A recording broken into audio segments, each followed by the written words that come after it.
Hey friends, it's Joe from DadBod. Welcome to Tokyo. Today it's like 62 degrees, which is awesome, and it's 4:57 in the morning. It's 15.3 degrees Celsius for all you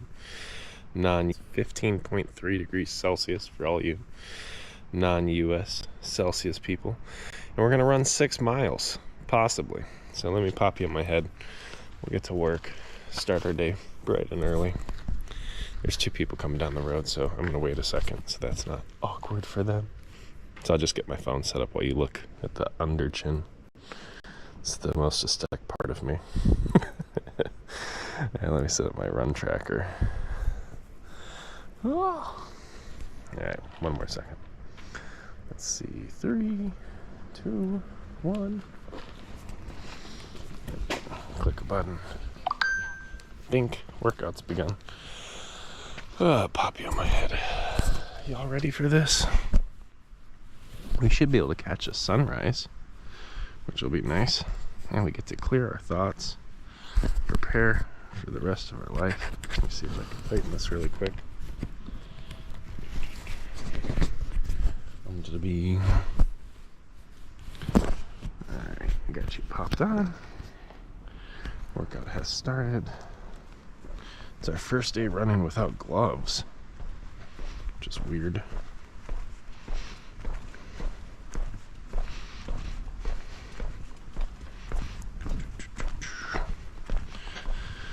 Alright, let's get to work. So, goal of today, super mellow, low impact, good form, and really being mindful of that. We're still kind of coming off an injury. We've rehabbed it, strengthened it to the best of our ability, but we gotta be careful. It's gonna be trying to lock in. This is even too fast, I think. Try to lock in.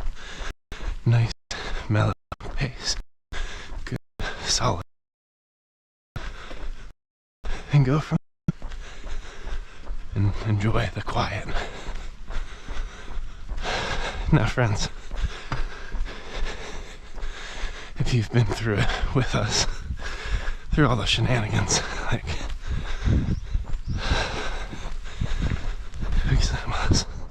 through all the shenanigans, like it's taken us 12 moves in 1 year to get to Japan. We've been living here for about 2 years now. My assignment is coming to an end, technically June 30th. I have tried to apply to everything within my power to stay in country. Thus far, every role has been a dead end. I've been ghosted by process.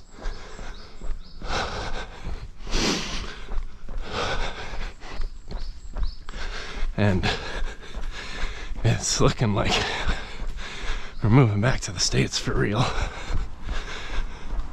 Yesterday, well, for the past couple days, me and Felicia were discussing crazy scenarios of us both working full-time at our kids' school, which would reduce tuition for them, moving into a really small house, having the school sponsor our visas, and just like making life work out here. There's a ton of risks associated with that financially, which is what's most unsettling for her.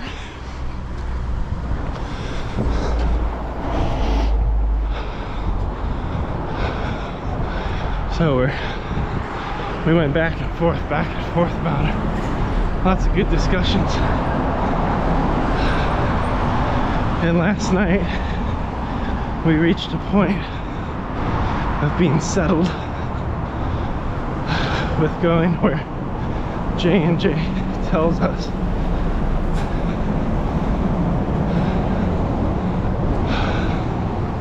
I'm still not fully at peace with it. But it's like we're kind of in a season where we need some clarity, where decisions need to just be made and followed, so that psychologically and emotionally we can be settled and prepare for the transition wherever that may take us next.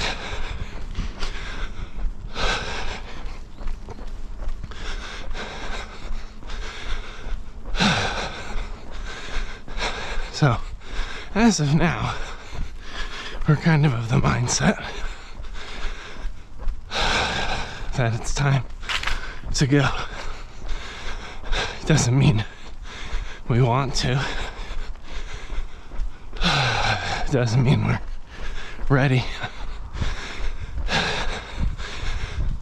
But it does put us in a posture of like gratitude or expectation for what's next. And it does give us like a 2 to 5 year vision of a boomerang, a return.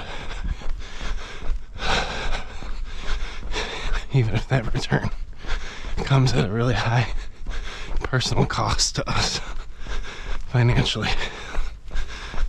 For those of you who haven't moved internationally with a family of 3 to 4 kids, it's very expensive. Like hundreds of thousands of dollars expensive. There are cheaper ways to do it. But as your herd grows, it becomes much, much harder. So it's one of those things where we're just kind of waiting and seeing what comes next for us. But at least that way I can be fully present with family during parental leave. And it also puts us in a posture of trust.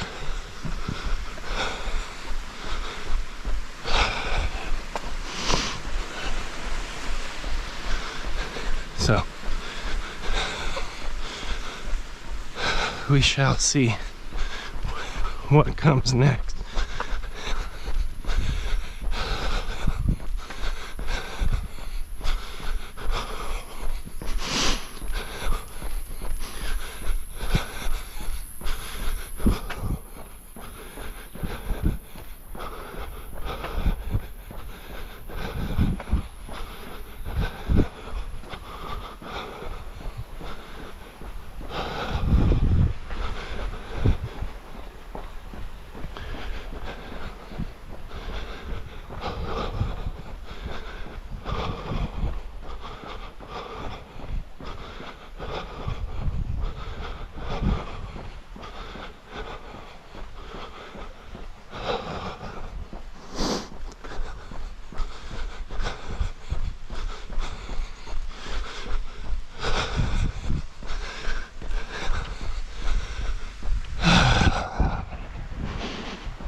It's a beautiful, beautiful day.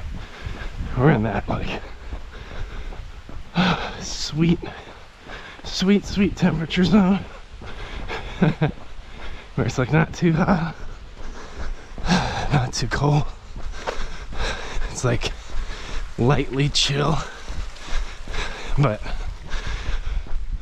what I picked to wear, oh, it's perfect. So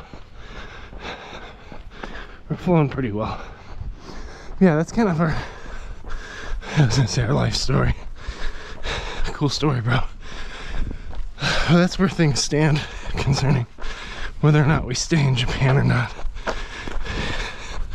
There's still like 3 long shot bets It's exactly what they are. It's long shots. And the heck phone.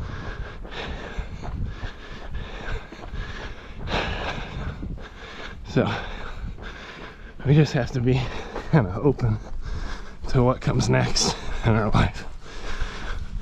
Turn off auto rotate. And that's really tricky. Okay. Just a check of chat. It's really, really tricky to not try to seize and control your fate, your future. And for my last term of graduate studies, I studied Asian spirituality as an elective. It was awesome. Awesome class. Looking at Confucianism,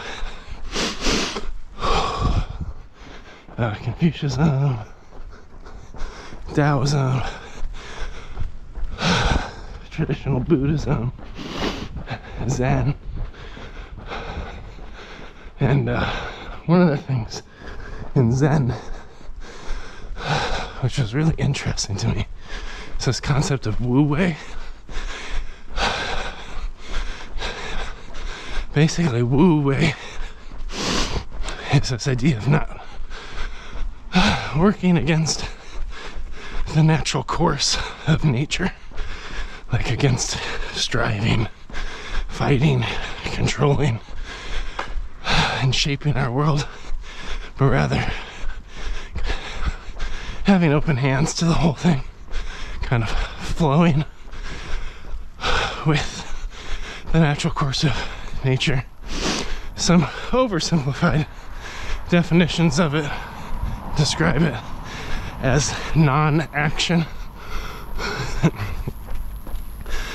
But I think a better definition that kind of captures the heart of it would be active inaction. The reason it's active inaction is like we're making an active choice. It is a spiritual discipline to not try to over-constrain our worlds, to not try to conquer and shape every piece of our lives.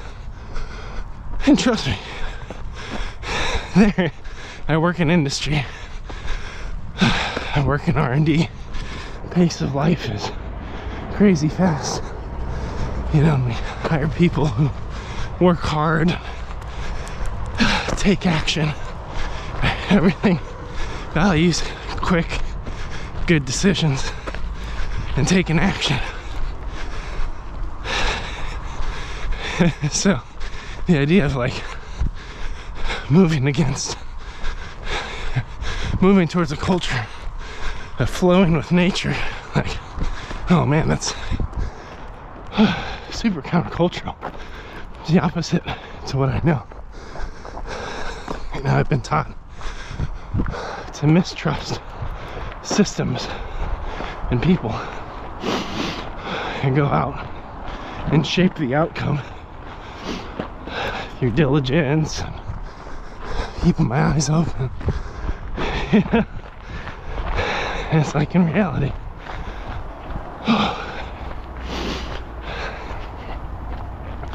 it actually takes discipline not to do all the things.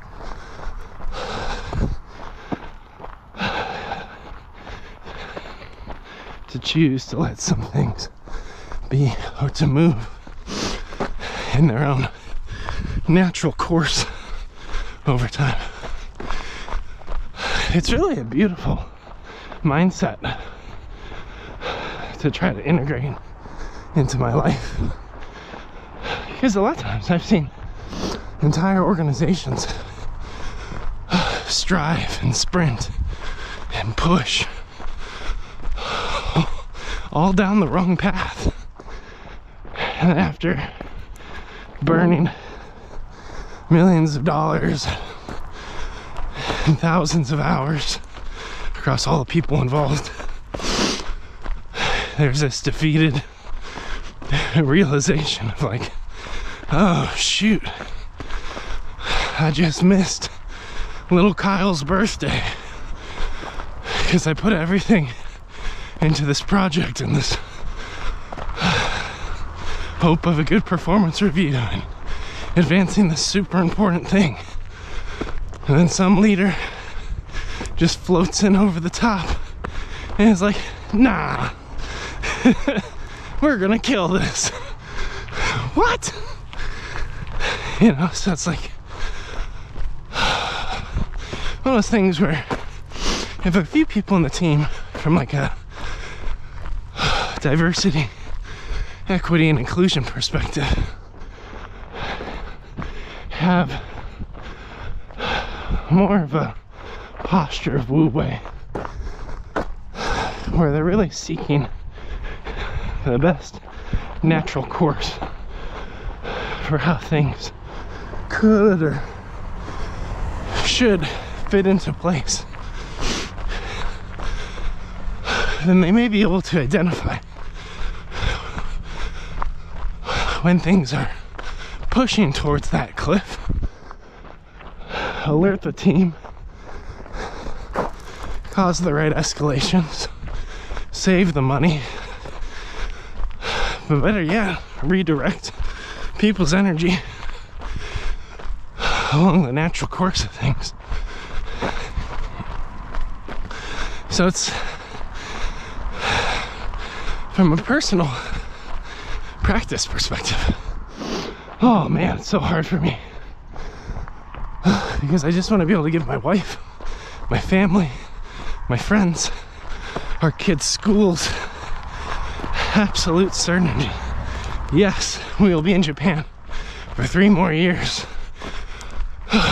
Keep our kids enrolled in international school. No need to start purging from our home and planning an international relocation. And I know what my job is, so I can enjoy parental leave. Come back ready for whatever comes. Like, I want everything constrained and buttoned up nicely. And that's just not how life works, right? And that's just something we gotta think about. Right? It's like we can't perfectly control the outcomes. We have to acknowledge the influence and power of circumstance and people far beyond my level, and challenge their position, advocate for what we want and what we need. At the same time, like, we do have to submit, which is a dirty word. But we do, we have to submit to their leading and their authority, flow with what comes next, and trust that there really could be a return path back to Japan if we have to leave. And that trust is so challenging because we waited 8 years for our first opportunity out here. That's a long stint, man. And we moved 12 times in 1 year to take the jump. And we lived out here for like 10 years into this journey. And as we're about to destabilize, fall off the path, you gotta realize that is the path. And it can wind and change directions. It can open up new doors, new friendships, new experiences. We have to be present for the good that'll come from it. You know, open to the challenges that also come. And recognize we don't have the power to unilaterally give myself a job out here that pays enough to host us and navigate international taxing differentials and international schooling for 3 to 4 kids. Like, we're just not in a position to do that at this time.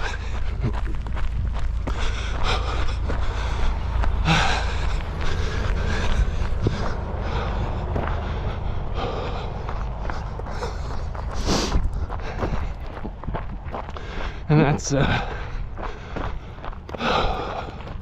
it's really sad. It's really hard to wrestle through. And that is why it's active inaction. There's a period of waiting, of wrestling, a period of dependency on nature, or in this case, the people, systems, and structures around us. And we've been entrained to generally not trust those.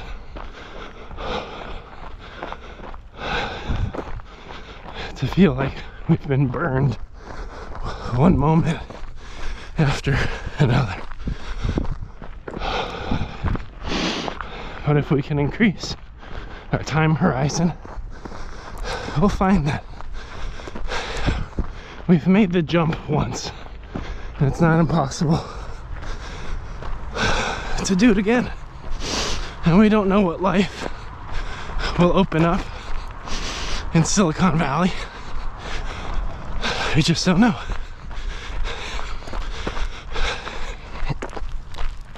So we gotta show up for the experience. Hey, it's Norman. What's up, bud? We're just, no big deal here. Just running 6 miles. We're at about 1.5. Just warring with myself. See if I turn that brightness up. Noise. Oh, I can read what you say. Whew. It's actually pretty cool. A lot of these trees along here are cherry blossoms. So in a few days or a few weeks, they're gonna start to bloom for our runs. So we get to see cherry blossoms one more time before possibly moving back to the US.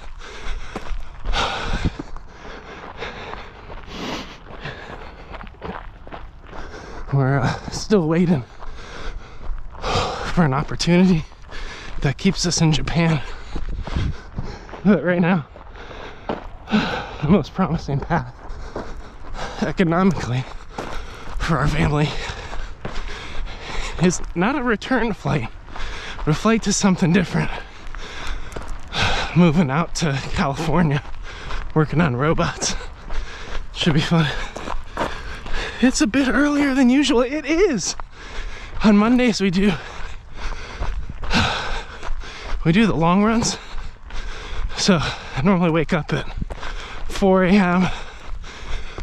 as they get worse, sometimes 3:30 or 3. That way I could still get back in time to get the kids dropped off at school. Oh, I forgot the British summertime. has kicked in. Oh yeah, we also got the time difference. Japan doesn't shift their clock at all. They just submit to the will of the sun. It's a little different. Well, moving back to the US, it's a question mark right now. There are a total of maybe 4 remaining conversations that are gonna happen. I got one this evening with a key leader. I got another one. I got another one Wednesday, super early in the morning, like 4:30. Yeah, BST sucks. Yeah, any shift in time is terrible. And then I have a meeting next Monday with a US VP to kind of determine my fate. And then I have like a Hail Mary pass kind of call with the VP of HR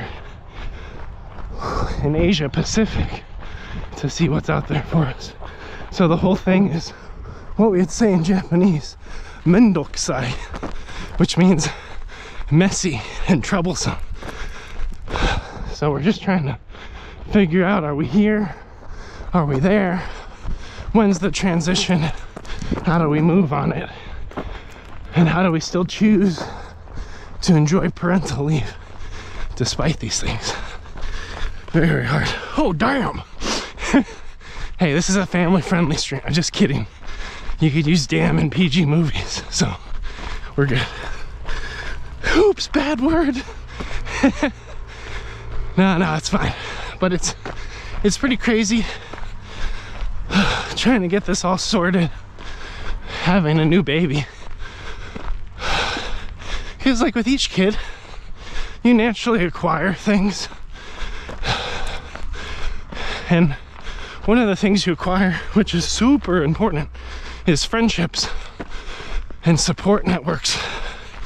And like leading up to the birth of Akio, it took us just about 1.5 years to build a solid group of international friends and a caretaker for our home that we trust, like to build a team around us. So when we navigated 14 days in the hospital having Akio, we could float the responsibilities of our kids across that network, and you know, people we love and care for.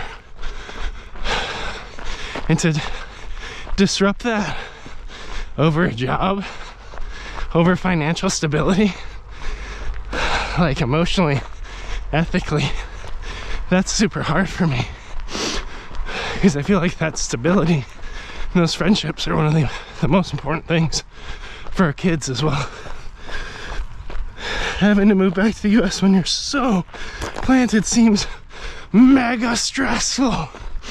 Well, remember it, bud. Because someday you're gonna graduate college and you're gonna be presented with choices.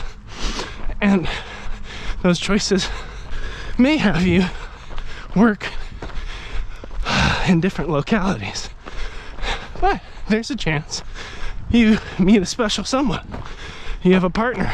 Maybe your partner's also in college. Maybe your partner's a year younger than you or a year older. And the opportunities you have impact your partner and vice versa. And passing that conversation back and forth, and that lies the rub, right? Like that's the tricky part, is figuring out how you mutually provide for one another across the either plethora of options, or in some cases constrained, limited options, and how you work that problem together.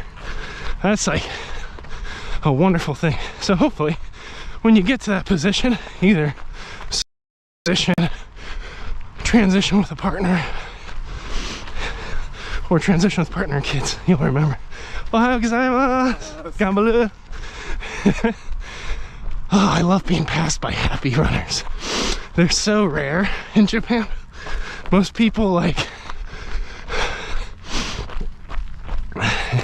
keep in their own focused work out of suffering, and every once in a while someone sees this big 300-pound man running with a GoPro on their head, and they're like, I'm gonna smile and wave.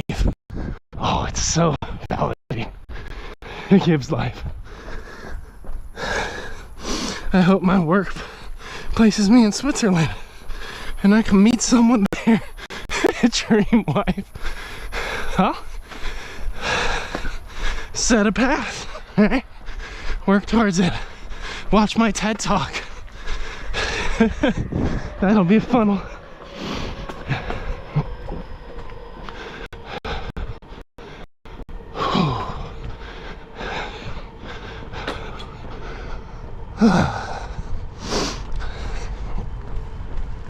Excellent. Whoops. Oh, man.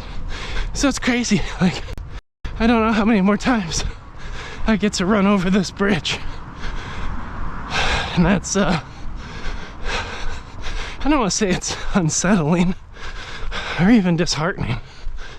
It's just like something I gotta process and feel and navigate. Because so much has shifted and changed in our life since being here.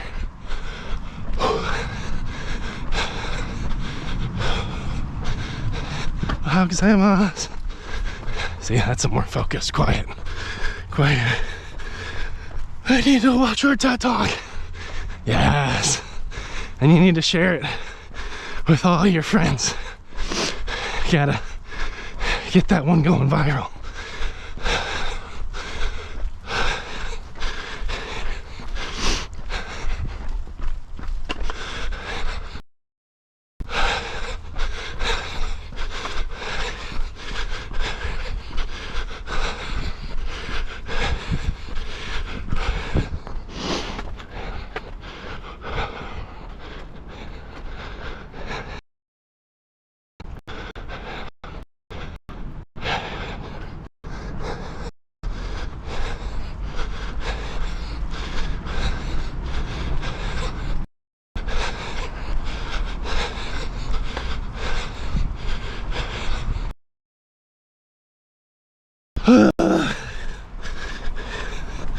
I still can't watch it anywhere, right? No, not yet. I still gotta edit it. And we're in the maybe today space. Maybe. Whew. So our goal, we gotta get to the underside of this bridge. So we gotta run forward, cross the blue bridge, run over there. And that'll be the joyous 3-mile turnaround. It'll be lovely.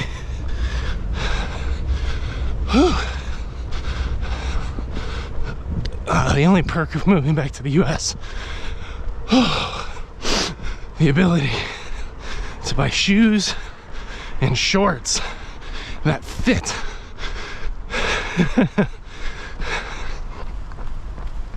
Just an area of lack in my life that I gotta navigate.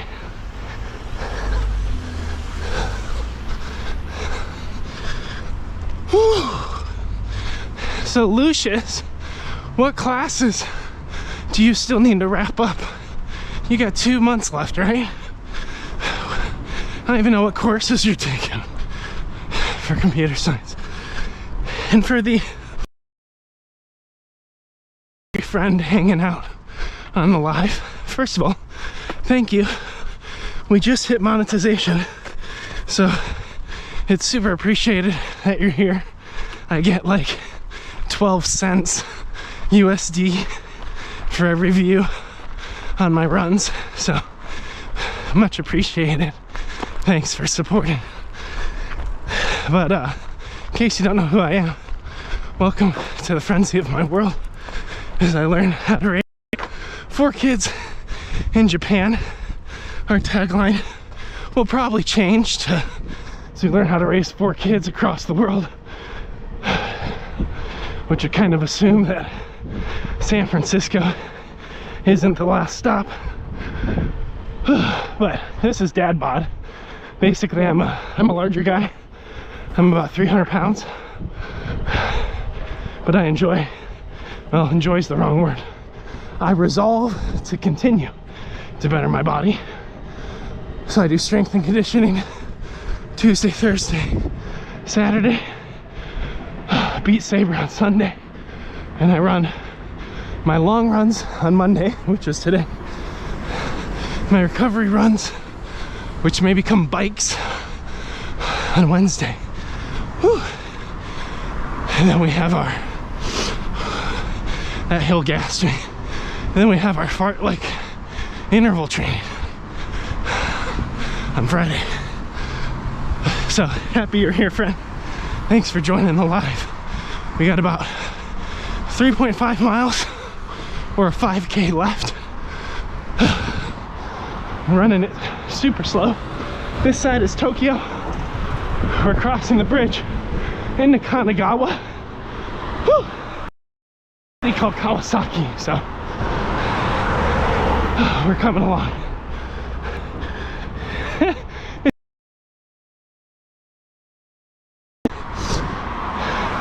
But the majority of them do have a smaller BMI, so that definitely is a factor.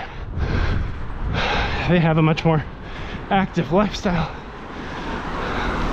a better eating habits. So, short answer, kinda. Friends on chat, I gotta eat this disgusting lemon lime gooey packet. I want you to imagine the cream cheese frosting on a cinnamon bun that's been left out far too many hours, but it's still kind of like warm because it was like bacon in the sun, and then mix that with like stale Mountain Dew. That's what this is gonna taste like. So I gotta put you in my pocket and try to run, breathe, and eat. It never works. Also, we're getting a little bit of rain kicking in, so that's fun. Bottoms up.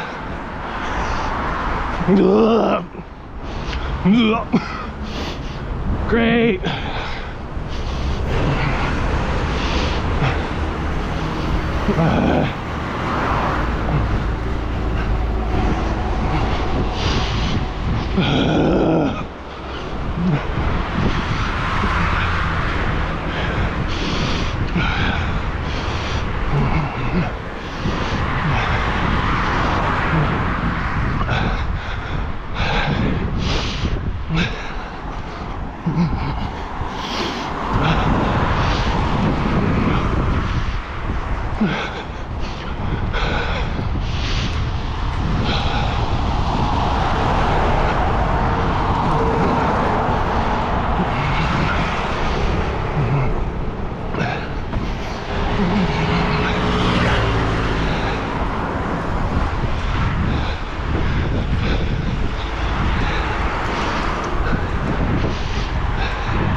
Alright,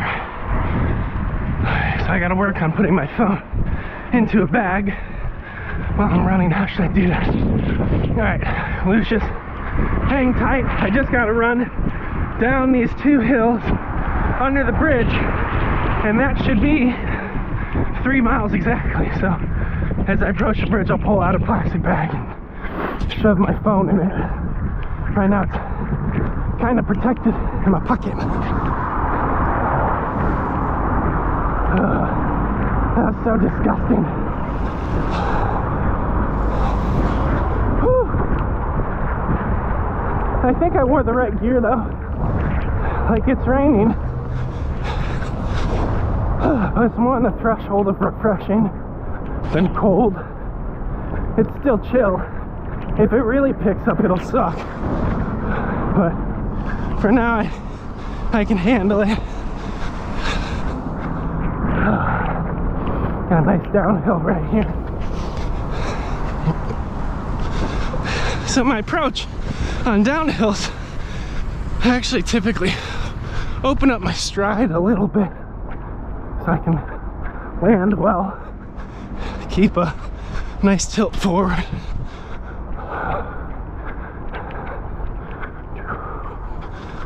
Because keep that momentum. I just try to make sure my breathing doesn't get out of control. Don't slip, don't slip, don't slip, don't slip.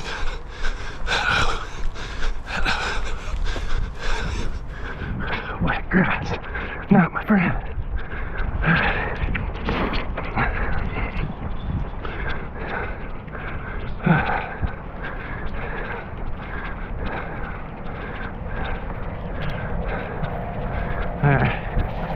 I have to do some sneaky things here. I'm gonna really try not to kill my pace and to like smoothly, very smoothly gun it through this bridge,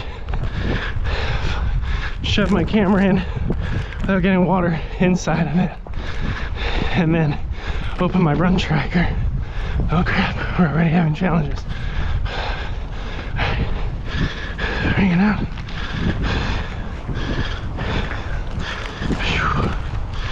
Close it up. Hey! Nice and quiet now. These auto scenes.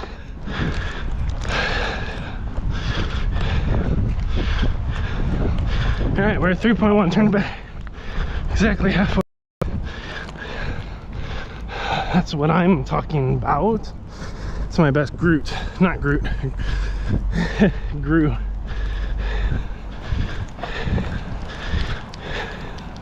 It is nice and quiet. That's lovely. So, we've made it 3 miles. We've made good time, I think, all things considered. We've got a gooey packet in our stomach. We do have to run up this hill, which sucks, but we've held a nice and consistent pace, which I always appreciate. So, oh, we had a path right here. We like cut up that way, which is silly.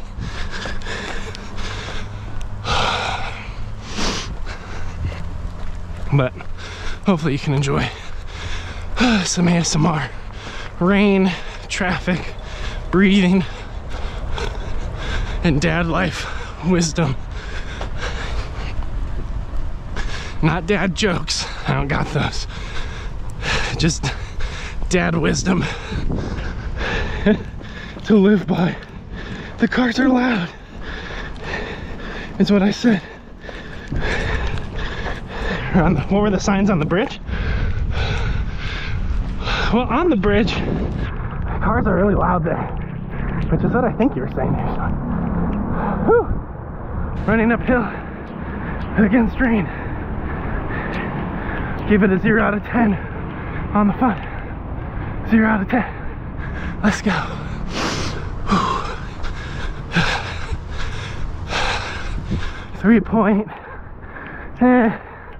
3.1 miles done. So basically, at this point, we're like 1 5K complete. So 5K is 3.1. Yeah, that's what it takes. About 45 minutes for me.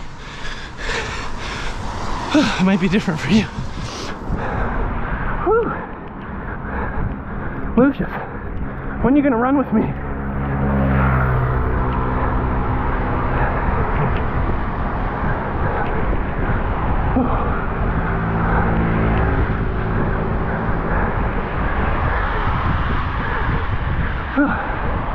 Very happy that I brought a bag for my food. It's become a habit. Like my just in case protocol. So,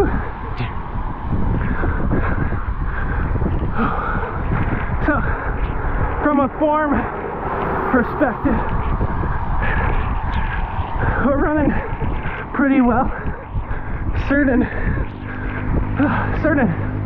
parts are kind of asymmetric.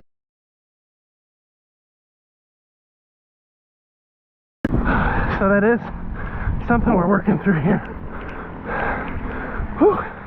But we're making really good progress compared to where we were 3-4 weeks ago. Like,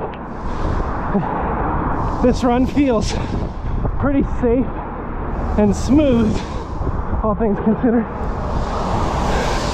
Then forward a plane ticket to Tokyo. Oh, you gotta rub your magic 8-ball, buddy. I don't know. It's expensive. I will say, I don't know how the British pound is doing. If I recall, y'all never got on the euro. I can't remember. Maybe you did. Regardless, if it's comparable to the US dollar, then your conversion rate to Japan is really reasonable.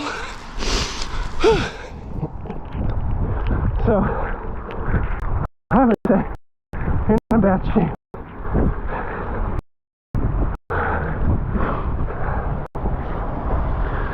For a trip. The problem, you still got to overcome airfare. Like, jet fuel is expensive. War in Ukraine has impacted flight costs. Incredibly challenging. So it's one of those things where you got to consider, like, having enough to physically buy a plane ticket. But once you're in country, I mean, if you want to just see Japan and you don't care about expensive top tier food experiences, like, you could totally eat at a convenience store crap food for like, I don't know, 20 bucks a day USD. If you stay in a small capsule hotel or an Airbnb, you could get that really reasonable, like 80 or 90 bucks a night. And then most of the like things you'd go see, like Hamariku Gardens or Asakusa, it's like $5 to visit most stuff. Certain experiences like Skytree's 30 bucks. Again, all USD, so sorry, I don't know the conversion. It's the UK. So it's like, if you could physically find a way to save up enough for airfare and a little bit of cushion, you're in good shape. The other thing that can control costs is only going to one part of Japan, because then you can cut the Shinkansen, which are the bullet train fees, out. Shinkansen are a little steep. It's like 300 bucks USD for a ticket between Tokyo and Kyoto, which means then you have to pay for your ticket going back. This will all be in the aFamilyFrenzy Ultimate Japan Travel Guide, coming soon if I could get Felicia to help.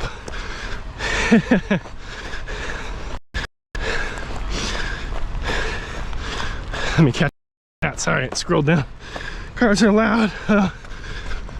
Tickets to Japan. I don't think we will ever give up the pound. It's for the Queen, but she's dead. You gotta move on. Watch Prince Wilhelm, or what's his name? Prince Charles, whoever your king is. So I guess it's a king.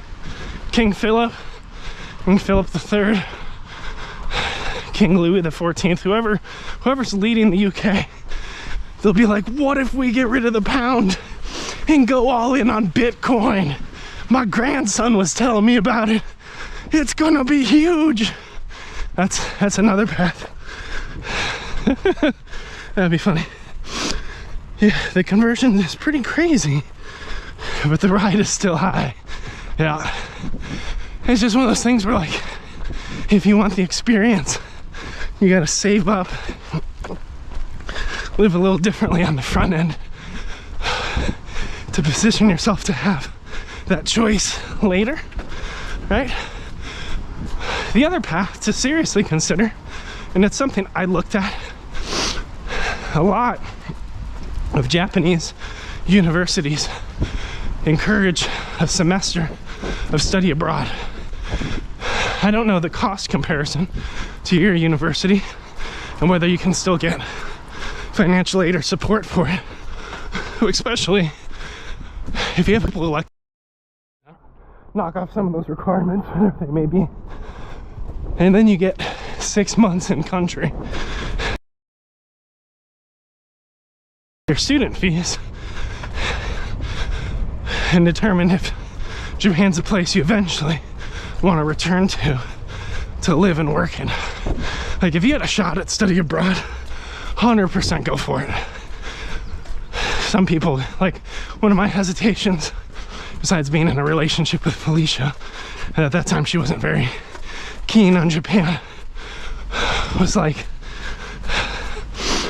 oh, if I go to Japan and study, like, the quality of the engineering class wouldn't match my university, which is complete nonsense.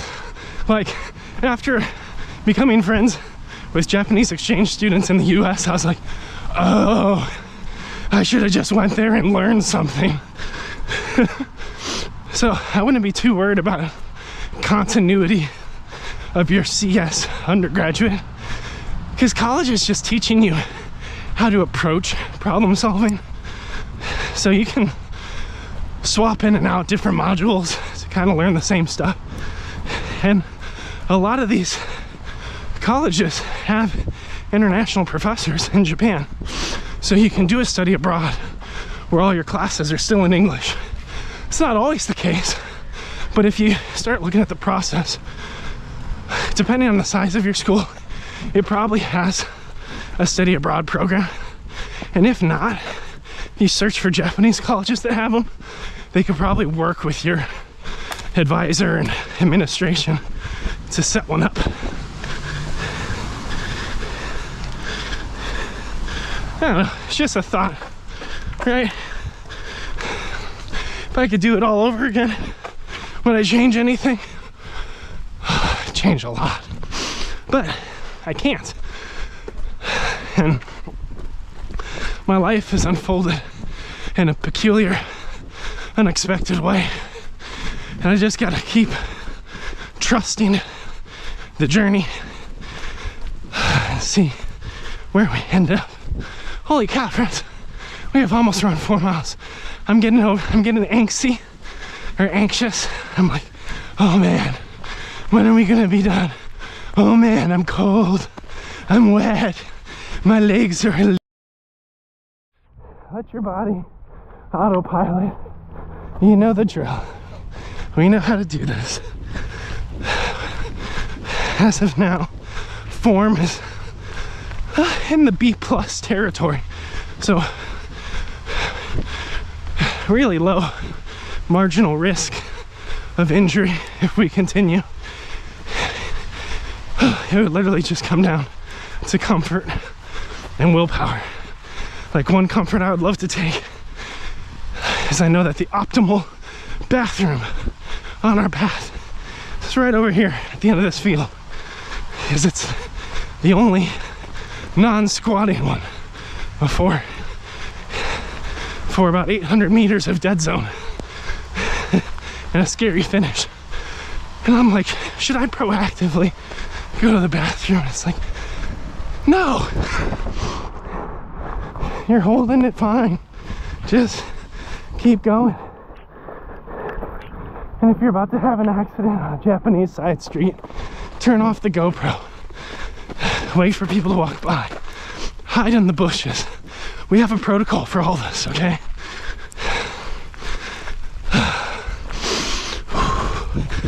The other thing I'm trying to be mindful of, Lucius and friends, is to, like, not let my pace get excited.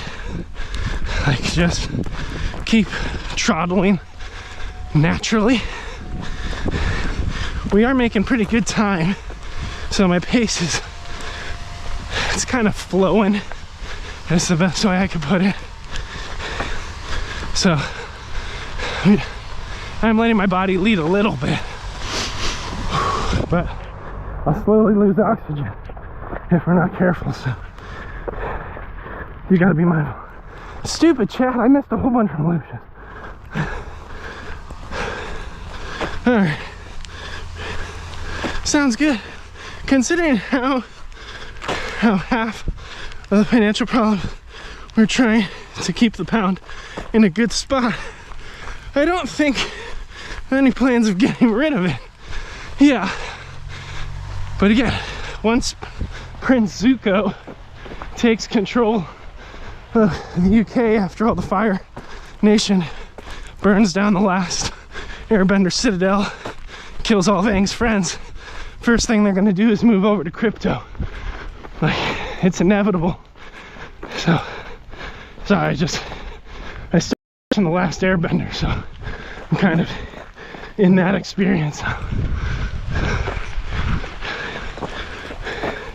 Consistency is the key with running.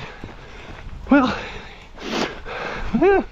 it depends on what you're trying to do.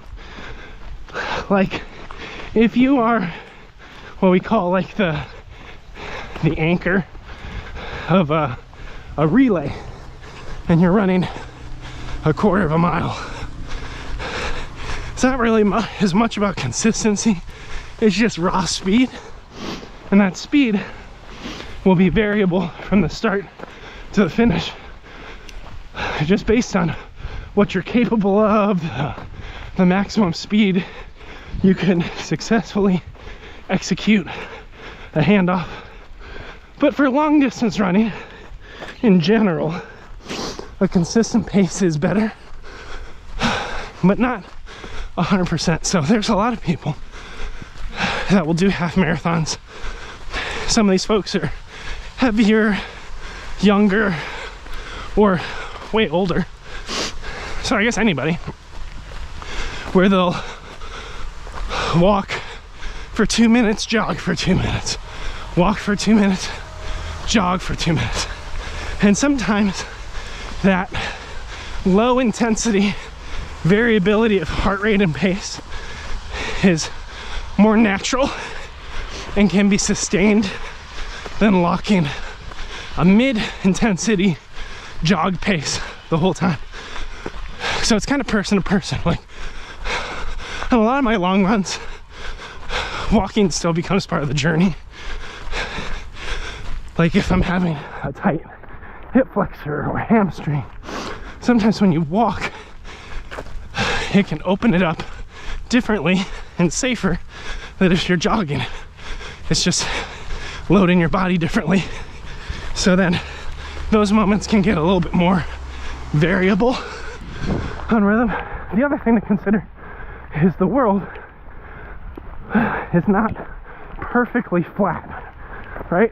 So any half marathon, for the most part, will have gradual or intense changes in elevation, whether it's shifts in roadway, terrain, stairs. So it's not really about holding the same exact pace across all terrain the whole time, but really being able to regulate the variability of the journey, like the impact a flight of stairs puts on you from a cardiovascular perspective. Get up the stairs and lock a consistent pace, like to not lose the consistency. Or at this point, we're at 4.5 miles, which is like 6 or 7 kilometers. We're just tired, and you become impatient. And if you let your body completely autopilot, it will actually pull your pace artificially faster into a space that's not sustainable for the long haul, because you want to be done. You want to rip off the band-aid, and you get short-sighted of oh, I could run this fast to that tree, and you don't make it to the second tree. So like the willpower battle is in regulating the pace based on the miles you put on your body, how difficult the terrain is, and that mental game. So it's all layered. So it's not just consistency. Consistency is a big piece, but it's training to handle natural variability that life puts in our way. You know, it started raining.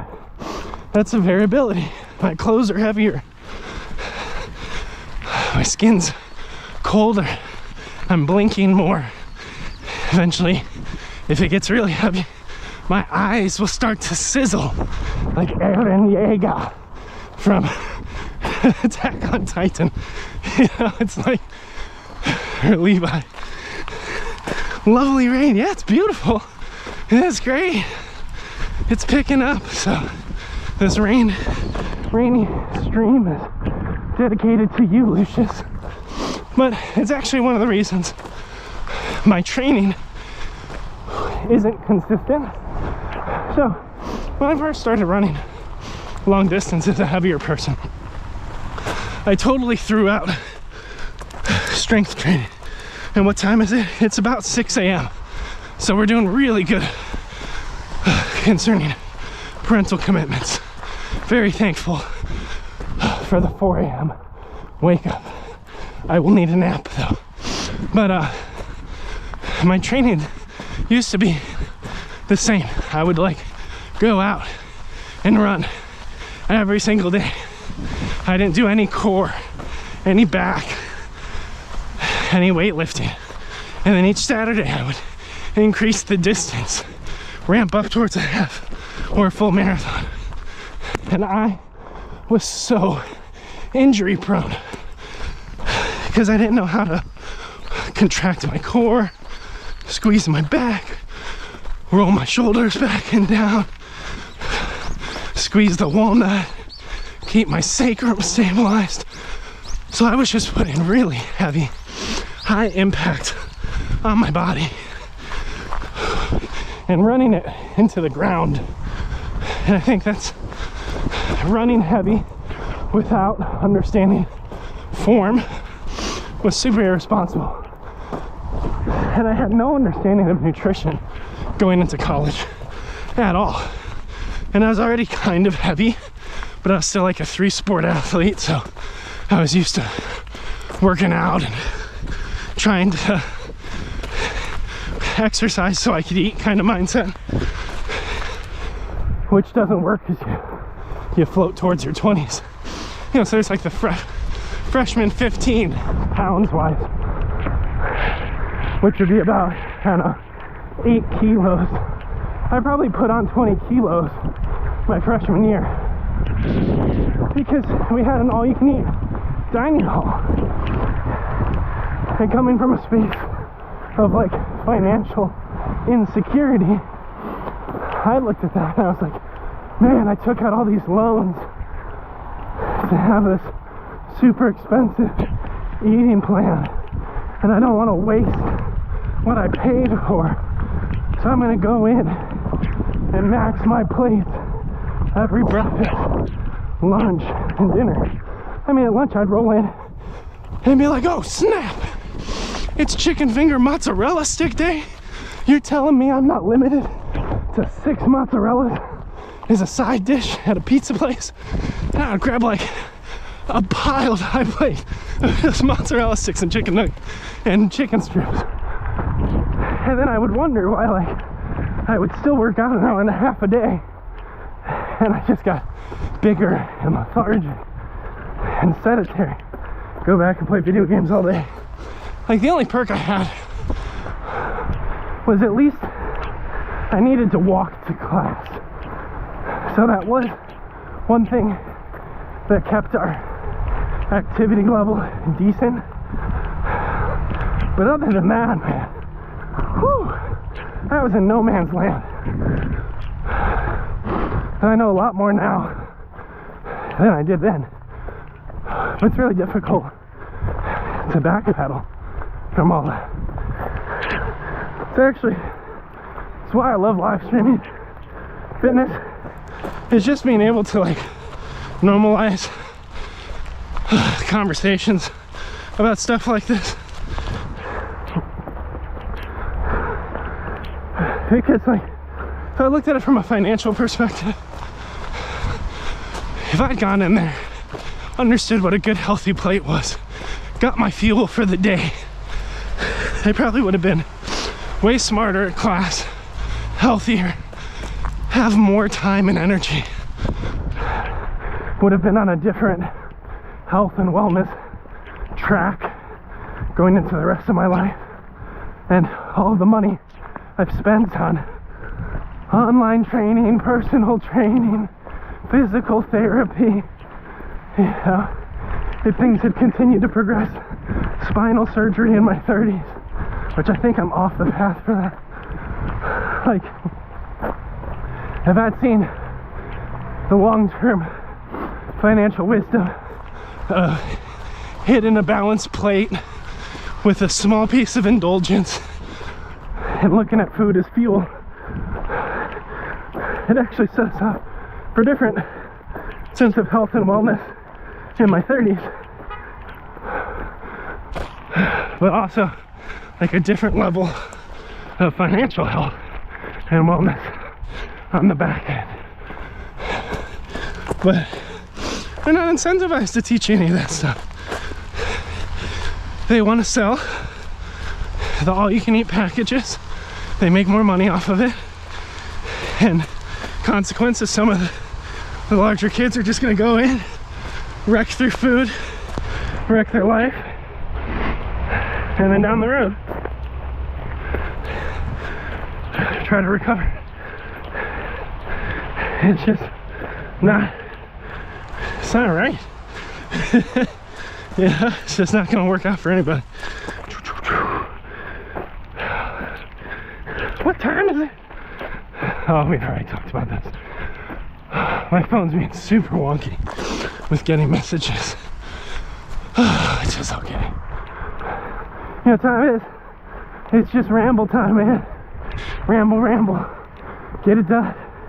We're at 5 miles in, which is about 9K. 9 kilometers. Maybe a little less, maybe 8.5. So we got 1.5 kilometers left. We're on like the last mile. We're wet, we're cold, we're sore, we're wobbly, we're tired, but hopefully ready to take on in a while. Yep, we're at 1 hour and 15 minutes probably, maybe a little less. I feel like I'm running around 13-minute miles, but I'll have to confirm it.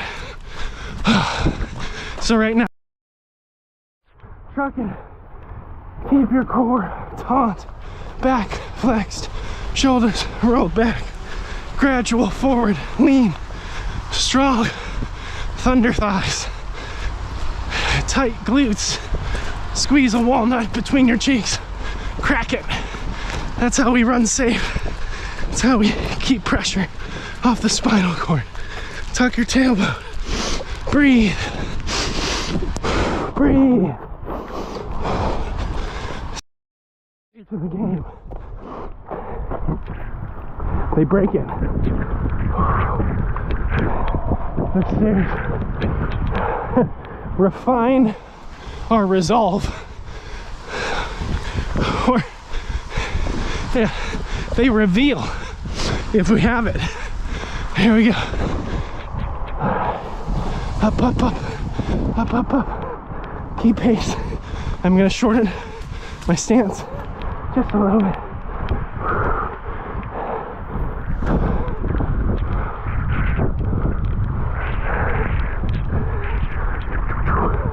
Nice.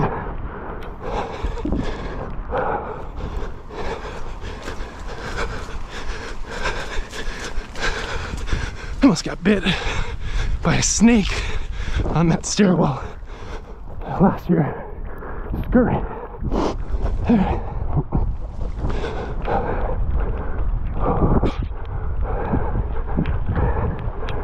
Just gotta remember, I'm not out here to impress nobody. Well, except Lucius. Just gotta hold pace, even if it's messy. How can I say? Just keep plunking along. Breathe. Push. And actively control or regulate pace. And even more important than pace, heart rate. Control. Breathing. So close. So close. If we can just hang in there. Oh, yes, I was. For a healthy body! Yes. That's the goal. That is. You're right, though. We're running for a healthy body. For longevity. We're running for injury prevention. So when I'm running around playing soccer with my son, I don't bend over or try to change directions and blow out my own knee. Cherry blossoms.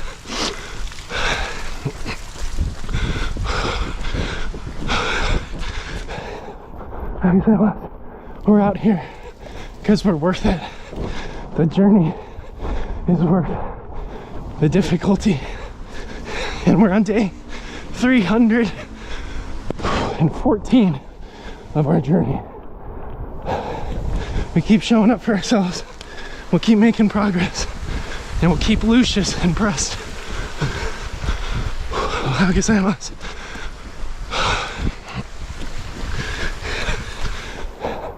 Soccer, yeah. Oh, sorry, soccer. Yes.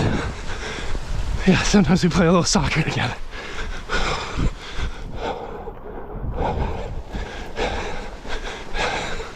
Woo! We're at about 5.5 miles. Okay, we're on the last half of the journey. Hardest half. Well, it's a lot less than half left, but it's one of the hardest parts of this leg. We have 6 flights of stairs coming. 4 on the first stairwell, 2 on the last one, and then a little jog and a walk. We're close. But as Lucius said, we're working towards a healthy body. I'm gonna try to get my breathing down before I hit that first step. I'm gonna really try to focus on form, good core, not injure myself, definitely not slip and fall down a flight of stairs, Keanu Reeves style. And shoot, what's that movie? John Wick.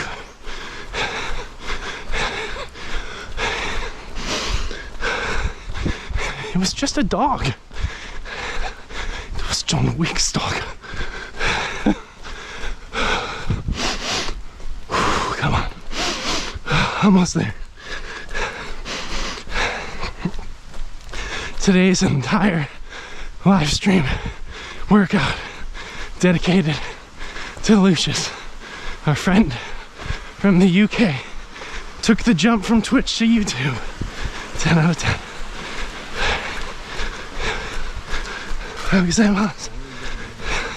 Here we go. Look up at her pain. There it is. Look down. Alright. That's one. One flight.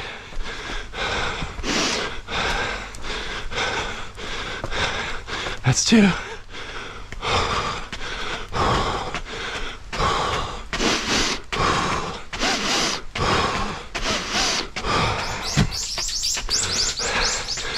That's 3. That's 4. Now we got the bonus hill Still sucks.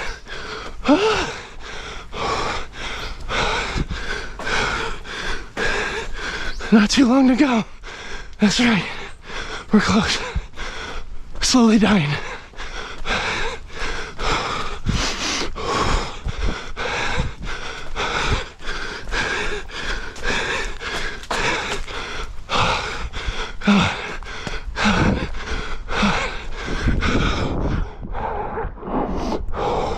Get to the red circle and we can breathe. Get to the flat. Come on. It's so far away. Help! Alright, breathe. One more stairwell. The champ box keeps.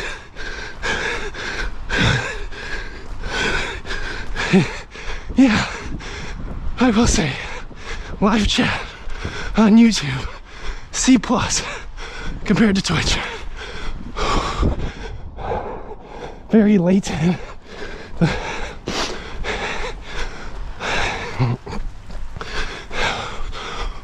And I hate that the heart and confetti button cover the first chat message. But I expect nothing less from a small company like YouTube.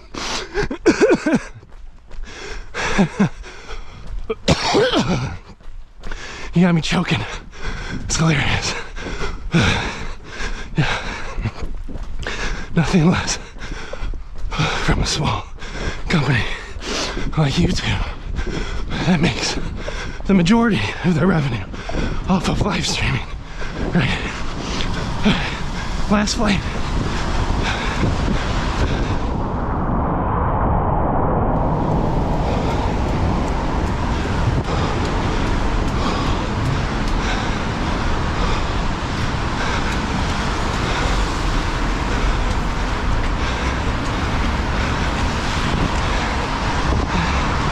Sumimasen.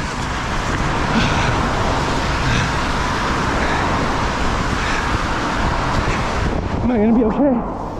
I don't know. Whew.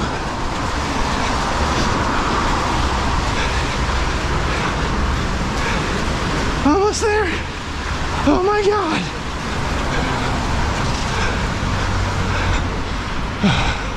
Here we go. No joke.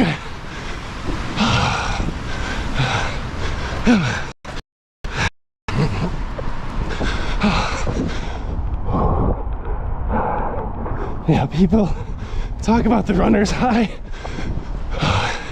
It's not real. Pretty much sucked the whole time. I get no high. All right, I made it. Woo. We're at like 5.9 miles, but we cooled down the last little 0.1. I'm all about stopping short. Oh man, that was a good one. That was a hard tempo, man.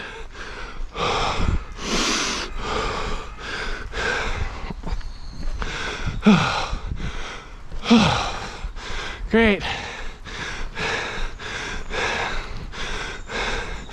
Yeah, I'm working a lot on strength and mobility right now. Testing new stuff, stretching myself.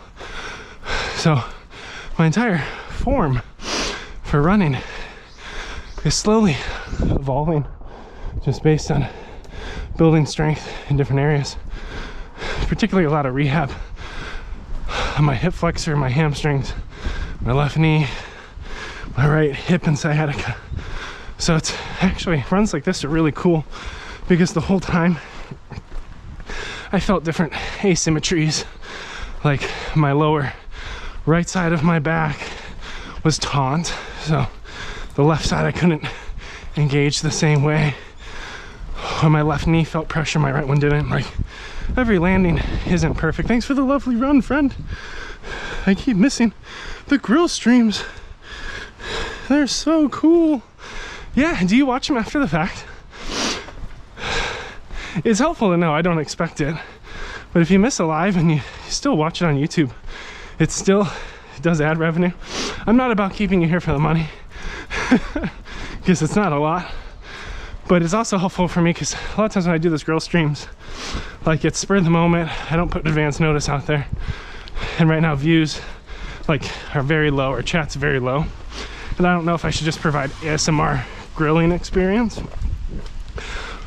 or just chat through life out to the air, tell the same stories. So if you do watch them after the fact, because I know the time zone doesn't work for you, let me know. Because at least then I can start to just say hey to you in live videos that you're not actively in. Like, hey, I know Lucius goes back and watches these, so hope you're doing well, bud. I could try to remember the shout outs. But to the 3 people here, welcome to the frenzy of my world as I learn how to raise 4 kids in Japan for now. Thanks for being with me on a nice long run. Now this is the entrance to our favorite ravine, which has been closed for over a year, unfortunately. They're showing, hey, look, this tree fell and that tree fell and everything's kind of dangerous, and they're working on cutting trees apparently, and everything's an unusable doorway. And then this is when they're doing construction. I don't know what these words say, but it looks like from June, which is when we would possibly be moving, it opens. So maybe we'll get to do like one nice run through it, or a couple. That'd be pretty sweet if they actually finished trimming trees. It's taken them a year. Oh, that was a mega hole. Super wet. I usually watch them. What? That's awesome. Okay, Lucius, well that changes everything. So yeah, if you ever pop on and watch the grilling streams after the fact, or any of them, I'll try to be more mindful of that. You know, we got a dear friend out here hanging out, being a part of the journey, even when chat's dead. That's super cool. All right, bud, I'm gonna head out.